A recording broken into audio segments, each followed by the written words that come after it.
गणेशाय श्रीमहागणाधिपतये नमः। श्रीरामकृष्णगुरवे नमः।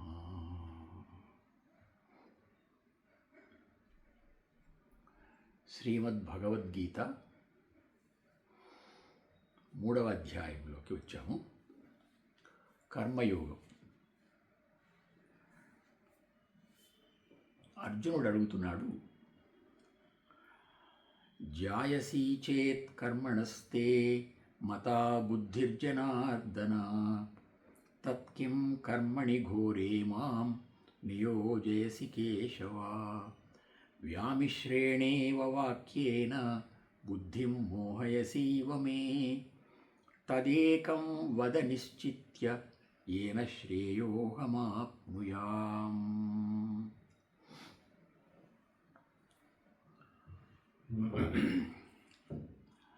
కర్మ చేయడం కంటే జ్ఞానం మంచిది అని చెప్పినావు నీవు.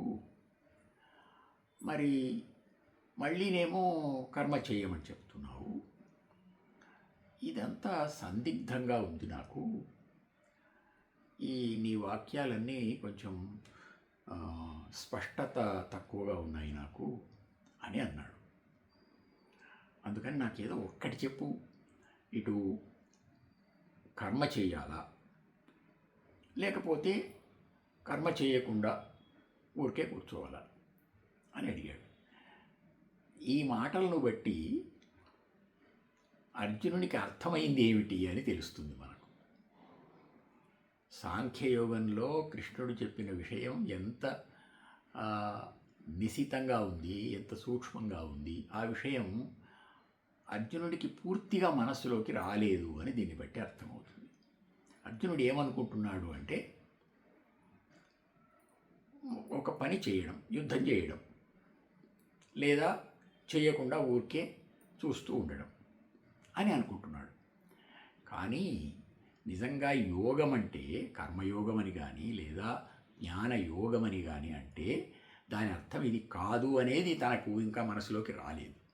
అందుకని కృష్ణుడు ఓపిగ్గా మళ్ళీ చెప్పడం ప్రారంభించాడు. శ్రీ భగవానువాచ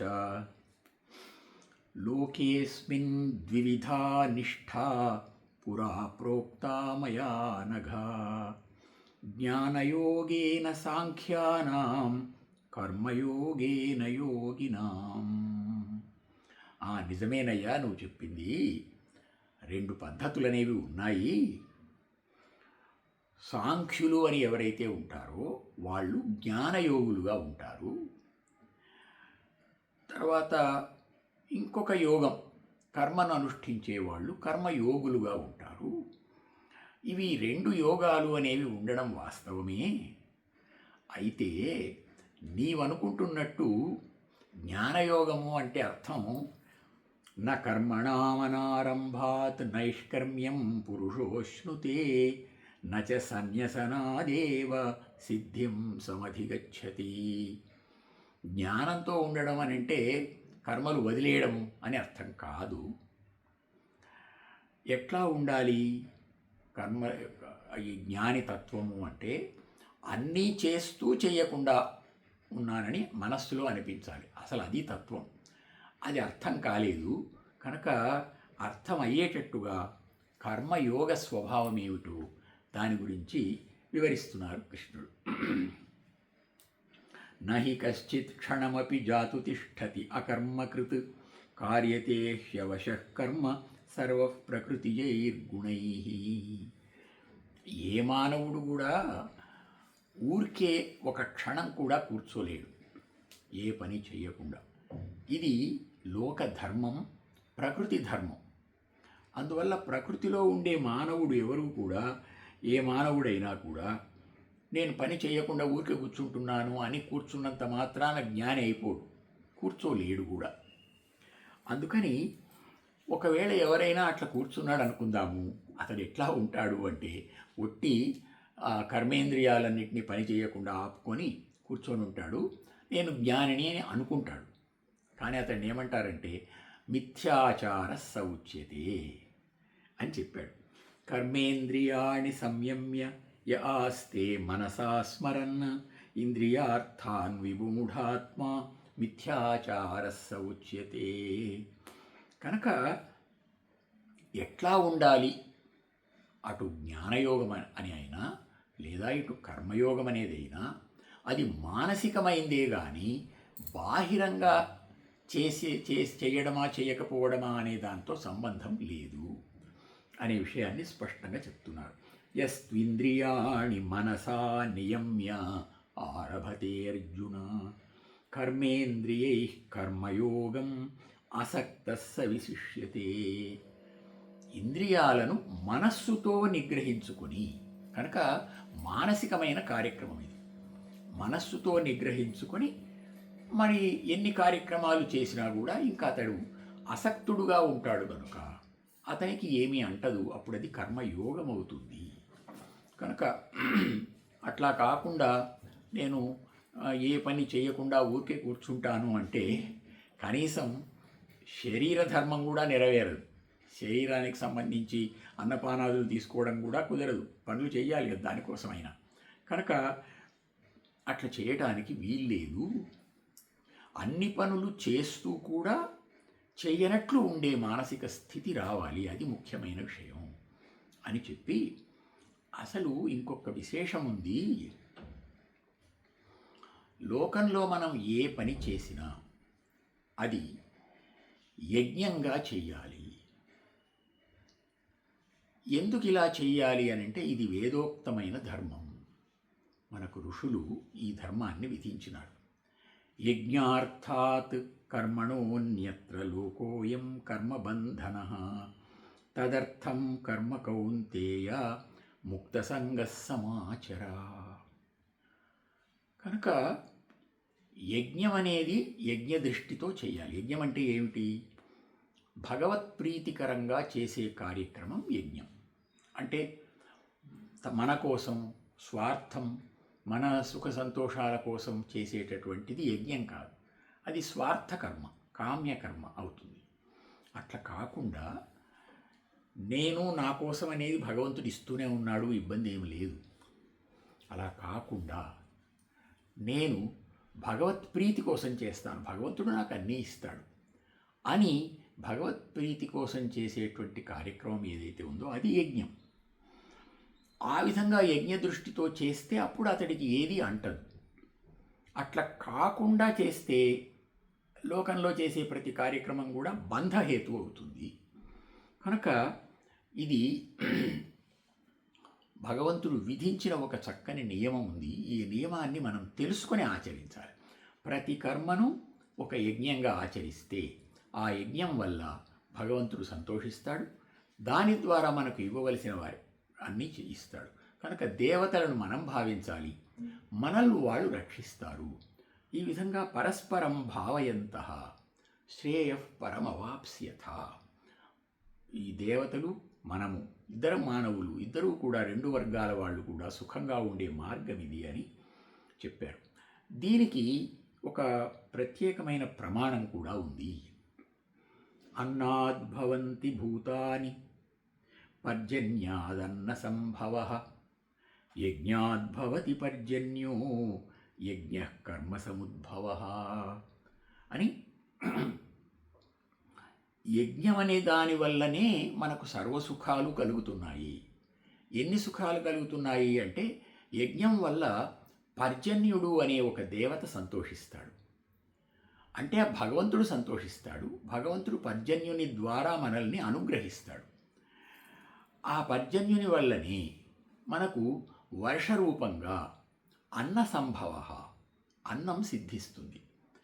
అన్నం వల్లనే సమస్త భూతరాశి ఉద్భవిస్తుంది. కనుక ఈ ప్రపంచమంతా ఇలా నిలవడానికి ఆధారమైన అన్నము, ఆ అన్నం రావడానికి కారణమైన పర్జన్యుడు, వీళ్ళందరూ కూడా యజ్ఞం వల్లనే మనకు సిద్ధిస్తున్నారు, ఫలాన్నిస్తున్నారు. కనుక యజ్ఞం చెయ్యాలి. యజ్ఞం చెయ్యాలి అని ఎప్పుడైతే అనుకున్నామో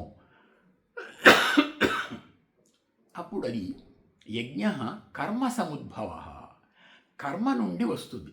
మనం యజ్ఞం అంటూ ఏది చేయబోయినా ఆ యజ్ఞానికి కావలసినటువంటి సంభారాలు ఉండడము, ఆ యజ్ఞాన్ని ఆచరించే కార్యక్రమం ఒకటి ఉండడము ఉంటుంది. కనుక అది పని. కనుక పని లేకుండా ఉండదు. కర్మ బ్రహ్మోద్భవం విద్ధి. ఆ కర్మ అనేది వేదోక్తమైన కర్మ. మనకు వేదశాస్త్రాలలో ఏ పని ఎట్లా చేయాలనేది నియమ నిబంధనలు ఉన్నాయి. దాని ప్రకారంగా చేస్తాం. బ్రహ్మాక్షర సముద్భవం. ఆ బ్రహ్మ అనేది ఆ వేదం నుంచి వచ్చింది అని చెప్పిన ఆ బ్రహ్మ అనేది అక్షర సముద్భవం, అక్షర రూపమైన పరబ్రహ్మ నుండి ఆవిర్భవించింది. తస్మాత్ సర్వగతం బ్రహ్మ నిత్యం యజ్ఞే ప్రతిష్ఠితం. కనుక పరబ్రహ్మం ఏదైతే ఉందో అది యజ్ఞంలోనే మనకు సిద్ధిస్తుంది. కనుక ఆ పరబ్రహ్మను మనం సంతృప్తిపరచాలి. ఆ పరబ్రహ్మం ద్వారా మనము ఫలితాన్ని పొందాలి, మంచి క్షేమాన్ని పొందాలి, యోగక్షేమాలు మనకు లభిస్తాయి అంటే దానికి కారణం యజ్ఞం. కనుక యజ్ఞంగా చెయ్యాలి ప్రతి కర్మను అని చెప్పారు. ఇది ఈ యజ్ఞంగా చేయడం అనే కార్యక్రమం మనం చేస్తే దీనివల్ల ఒక 2 ప్రయోజనాలు ఉన్నాయి మనకు. ఒకటి, మనకు ఈ కార్యక్రమాల పట్ల సంగం రాదు. అంటే మనస్సు దానితో కలవదు. కలవకపోవడం వల్ల సుఖదుఖాలతో మనకు సంబంధం ఉండదు. ఆ విధంగా మనకు శాంతి లభిస్తుంది. ఇంకొకటి, ఒకవేళ నాకు శాంతి లభిస్తోంది, నేను ఏ కర్మ చేయకుండా కూర్చుంటాను అని అంటే అది లోకదృష్టితో కూడా ప్రమాదకరమైంది. ఎందుకు అంటే ఏది ఉత్తమమైన వ్యక్తి, ఇప్పుడు జ్ఞానిగా ఉన్నాను నేను ఊరికనే కూర్చుంటాను అని అంటే పొరపాటు అవుతుంది. ఎందుకంటే సాధారణంగా పెద్దవాళ్ళు ఎలా ఉంటారో, గొప్పవాళ్ళు ఎలా ఉంటారో తక్కిన వాళ్ళు కూడా అలాగే ఉండాలని అనుకుంటారు. యద్యదాచరతి శ్రేష్ఠ తత్తదేవేతరో జనః సయత్ ప్రమాణం కురుతే లోకస్తదనువర్తతే. పెద్దవాళ్ళు ఏం చేస్తే మనం అది చేద్దాం అనుకుంటారు అని కృష్ణుడు తన ఉదాహరణమే చెప్పాడు. తానంటున్నాడు, ఎంత అద్భుతమైన వాక్యం చెప్తున్నాడు. నమే పార్థాస్తి కర్తవ్యం త్రిషు లోకేషు కించన నానవాప్తమవాప్తవ్యం వర్తయేవ చ కర్మణి. నాకు ఈ ముల్లోకాలలో కూడా కర్తవ్యం అనేది ఏదీ లేనే లేదు. నేను పొందనిది లేదు, పొందవలసింది కూడా నాకేమీ లేదు. కానీ నేను కర్మ చేస్తూనే ఉన్నాను సుమా అని తన ఉదాహరణమే చెప్పి కర్మ తప్పకుండా చేయాలి ప్రతి వ్యక్తి అని స్పష్టంగా దానికి సంబంధించే విషయాలన్నీ చెప్పారు. నేను కర్మ చేయకపోతే లోకమంతా కూడా నిష్క్రియత్వం ఆవరిస్తుంది. ఆ పెద్ద ఆయనే చేయడం లేదు, మనమేం చేయాలి అని అనిపిస్తుంది. కనుక లోక సంగ్రహ దృష్టితో కూడా మనము కర్మ ఆచరణం తప్పకుండా చెయ్యాలి అని చెప్తూ, ఎట్లా చెయ్యాలి మరి లోకంలో కర్మనేమో చెయ్యాలి, మనము దానికి మరి అంటకుండా ఉండాలి అంటే ఎట్లాగా అంటే సక్తా కర్మణ్య అవిద్వాంసః యథా కుర్వంతి భారత కుర్యాద్విద్వాంస్తథా అసక్తః చికీర్షుర్లోక సంగ్రహం. ఒక సాధారణ వ్యక్తి లోకంలో కార్యక్రమాలు పనులు ఎట్లా చేస్తుంటాడు, అతడు బద్ధుడు. నిజానికి ఆ బద్ధుడైన లోక వ్యక్తి ఎట్లా చేస్తుంటాడు అట్లనే చేయాలి జ్ఞాని కూడా. చేసి దాంట్లో ఆసక్తంగా ఉండాలి. అది లక్షణం అంటే. అంతేగాని కార్యక్రమాలు ఏమీ లేకుండా ఏం చేయకుండా ఊరికే కూర్చుంటాను అంటే అది నిజమైన యోగం కాదు, అది జ్ఞానయోగం కాదు అని చెప్పి మనం అలా ఉండాలి. లోకంలో ఉండే వ్యక్తులకు బుద్ధి భేదాన్ని కలిగించకూడదు. ఏమో ఆయన అట్లున్నాడు, ఈయన ఎట్లున్నాడు అని ఈ విధమైన బుద్ధి భేదం అంటారు. అంటే వాళ్ళకి కన్ఫ్యూజన్ అంటాం. ఆ సందిగ్ధతను మనం చేయకూడదు. ఎంత గొప్ప జ్ఞాని అయినా ఈ ప్రకృతి ధర్మాన్ని అతిక్రమించడానికి వీల్లేదు. జ్ఞాని అయిన వ్యక్తిని కూడా అంతకు ముందున్న కర్మధర్మం ఏదైతే ఉందో అది అనుసరిస్తూ ఉంటుంది. కనుక కర్మ చెయ్యను నేనని ఏ వ్యక్తి అనడానికి వీల్లేదు. సదృశం చేష్టతే స్వస్యాః ప్రకృతేర్జ్ఞానవానపి ప్రకృతిం యాంతి భూతాని నిగ్రహ కిం కరిష్యతి. ఎంత జ్ఞాని అయిన వాడిని కూడా కర్మ ఆ, ఆపకుండా ఆ, అడ్డుకోలేదు. నిగ్రహం అంటారు. నిగ్రహం కూడా ఏమి చేయదు, ఇది ప్రకృతి ధర్మం. కనుక ఈ ప్రకృతి ధర్మాన్ని మనం తప్పకుండా దృష్టిలో పెట్టుకొని కర్మ యోగాన్ని, కర్మధర్మాన్ని ఆచరించాలి అని చెప్పారు. ఇంద్రియస్యేంద్రియస్యార్థే రాగద్వేషౌ వ్యవస్థితౌ తయోర్నవశమాగచ్చేత్ తౌ హ్యస్య పరిపంథినౌ. అయితే ఈ కర్మ చేయడంలో ఉండే పెద్ద ఆటంకం ఏమిటి మనకు అంటే, ఇబ్బంది ఏమిటంటే, కర్మ చేస్తున్నప్పుడు రాగద్వేషాలు వస్తూ ఉంటాయి. అక్కడ మనకి ఇబ్బంది కలిగినట్లు మనకు మనసుకు తెలుస్తూ ఉంటుంది. అయినా మన ధర్మాన్ని మాత్రం మనం మానకూడదు. శ్రేయాన్ స్వధర్మో విగుణః పరధర్మాత్ స్వనుష్ఠితాత్ స్వధర్మే నిధనం శ్రేయః పరధర్మో భయావహః. మన చేస్తున్న కార్యక్రమంలో కొన్ని ఒడిదుడుకులు ఉన్నట్లు, కొన్ని లోపాలు ఉన్నట్లు అనిపించినా సరేగాక మన స్వధర్మాన్ని మాత్రం మనం మానకూడదు. ఇప్పుడు క్షత్రియుడు అర్జునుడు ఆ క్షత్రియ ధర్మం నిర్వహించడంలో ఏదో హింసనో మరొకటో బాధనో ఏదో అనిపిస్తోంది, కానీ ఈ వేటికి మనస్సు లొంగకూడదు. మన ధర్మాన్ని మనం నిర్వర్తిస్తూ వెళ్ళాలి. ప్రతి దాంట్లో లోపతాపాలు ఉండనే ఉంటాయి అన్నట్టుగా కృష్ణుడు చెబితే, అర్జున ఉవాచ, అర్జునుడికి ఒక సందేహం కలిగింది. అథకేన ప్రయుక్తోయం పాపంచరతి పూరుషః అనిచ్ఛన్నపి వార్ష్ణేయ బలాదివ నియోజితః.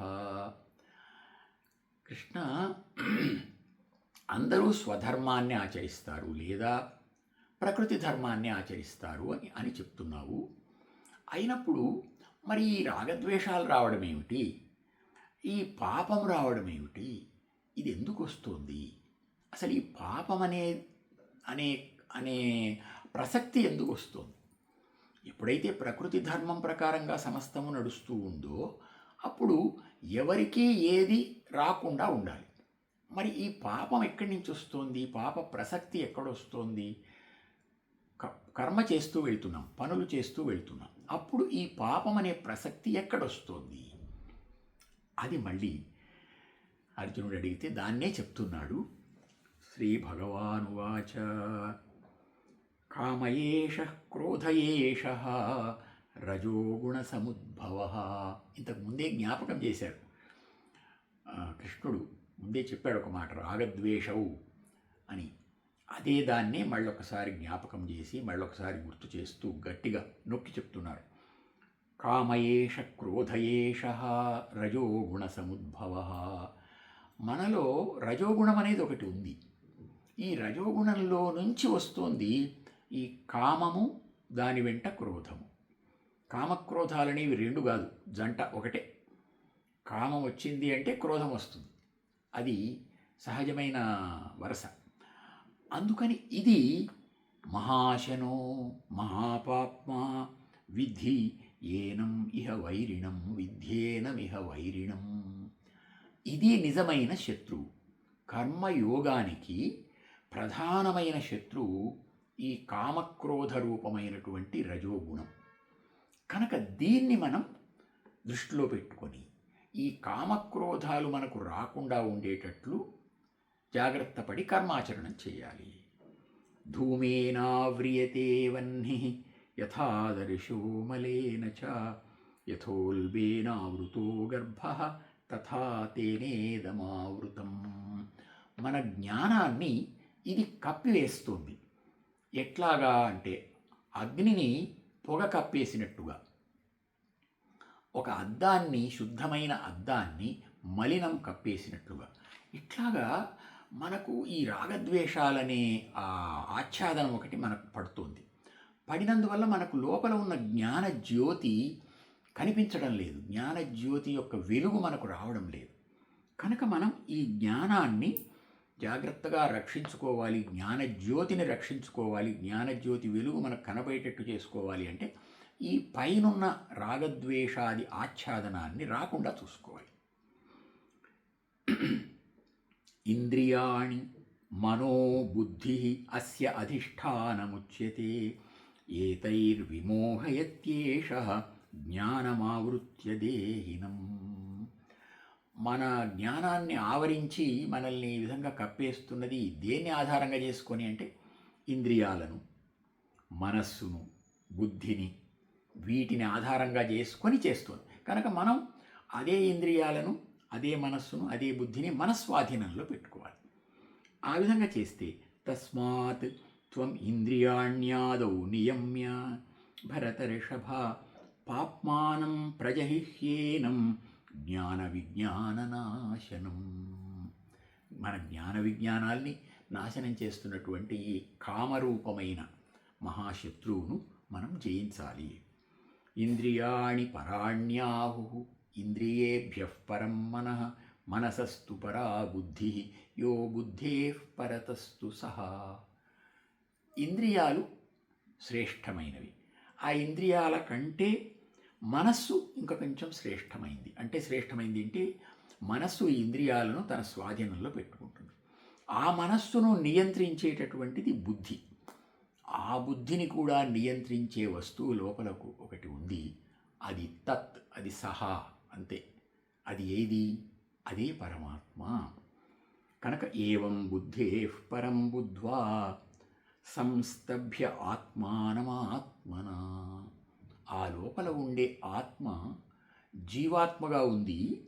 ఆ జీవాత్మను మనం పరమాత్మ స్వభావం చేత దాన్ని నిగ్రహించుకొని జహి శత్రుం మహాబాహో కామరూపం దురాసదం.